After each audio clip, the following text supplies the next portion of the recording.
بسم اللہ الرحمن الرحیم۔ السلام علیکم۔ حضرت وہب بن منبع رحمۃ اللہ علیہ نے روایت کیا ہے کہ حضرت عیسیٰ علیہ السلام کے عہد نبوت میں شمشون اسرائیل نامی ایک شخص تھے جو روم کے کسی شہر کے تھے اور بوجہ رشد و ہدایت کے حق تعالیٰ کی طرف سے ان کو عطا ہوئی حضرت عیسیٰ علیہ السلام کے ماننے والوں میں سے ہو گئے تھے۔ شمشون کے خاندان کے لوگ بت پرست تھے اور شہر میں رہتے تھے۔ انہوں نے بستی سے دور ایک مکان میں سکونت اختیار کر لی اور موقع بموقع آپ شہر والوں سے جہاد کر کے ان کو قید کر لیتے اور مال غنیمت حاصل کرتے۔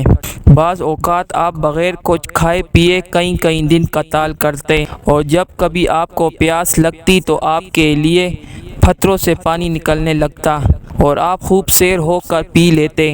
رب تعالیٰ کی طرف سے آپ کو قوت بطش گرفت اعلیٰ پیمانے پر عطا ہوئی تھی، اس لیے اہل شہر ان سے پریشان تھے اور ان کا کچھ نہ کر سکتے تھے۔ چنانچہ انہوں نے ایک دن آپس میں مشورہ کیا کہ ان سے کسی طرح نمٹا جائے۔ اہل مشورے میں سے کسی نے کہا کہ جب تک ان کی اہلیت سے ساز باز نہیں کریں گے تب تک ان پر قابو پانا مشکل ہے۔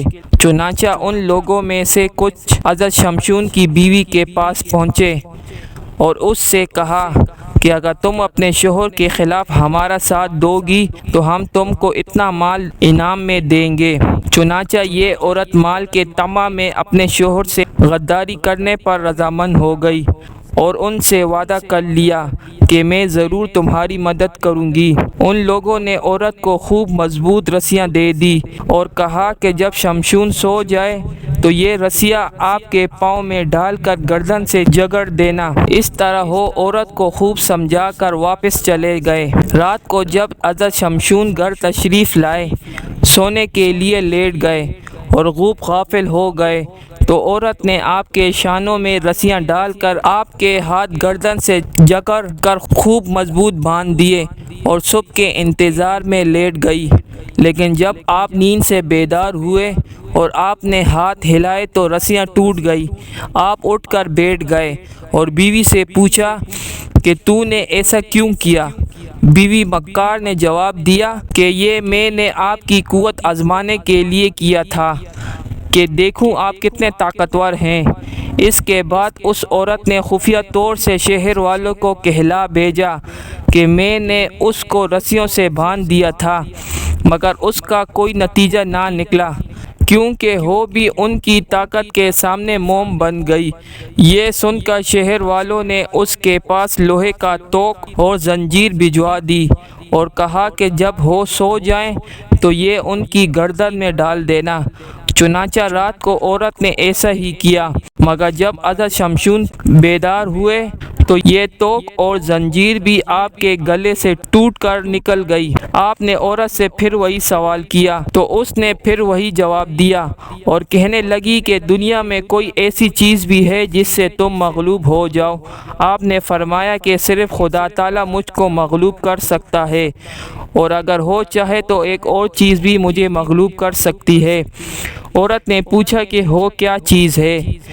آپ نے فرمایا وہ چیز میں تجھ کو نہیں بتلا سکتا، لیکن یہ مکار اور غدار عورت ان کو بہکاتی اور پھسلاتی رہی اور وہ ترکیب معلوم کرتی رہی، اصرار کرتی رہی۔ حضرت شمشون کے بال بہت لمبے اور گھنے تھے۔ آپ نے فرمایا کہ میری والدہ میرے لیے ایک بہت ڈر کی چیز چھوڑ گئی ہے اور وہ میرے یہ سر کے بال ہیں۔ اگر کوئی مجھے ان سے باندھ دے گا تو میں مجبور ہو جاؤں گا کیونکہ ان پر میرا بس نہیں چلتا۔ عورت یہ معلوم کر کے دل ہی دل میں بہت خوش ہوئی اور جب رات کو آپ سو گئے تو اس نے چپکے سے اٹھ کر آپ کے بالوں سے آپ کو باندھ دیا اور شہر والوں کو اطلاع دے دی۔ چنانچہ شہر والے آئے اور حضرت شمشون کو پکڑ کر لے گئے اور آپ کے کان و ناک کاٹ دیے۔ آنکھیں نکال کر شہر کے وسط میں لوگوں کے تماشا کے لیے کھڑا کر دیا۔ اس شہر میں جگہ جگہ ستون کھڑے تھے جن پر بیٹھ کر لوگ ان کا تماشا بنا رہے تھے۔ بادشاہ بھی تماشا دیکھنے کے لیے محل سے نکلا اور ایک مینارہ پر شہر کے دیگر عمائدین شہر کے ساتھ بیٹھ گیا۔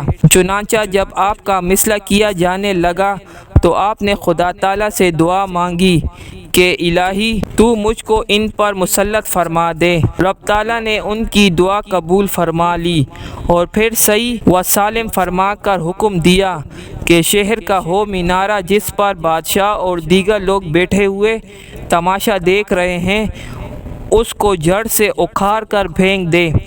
چنانچہ آپ نے ایسا ہی کیا، جس سے وہ سب لوگ ہلاک ہو گئے، اور آپ کی غدار بیوی پر خدا تعالیٰ نے بجلی گرا دی، جس سے وہ بدبخت جل کر خاکستر ہو گئی۔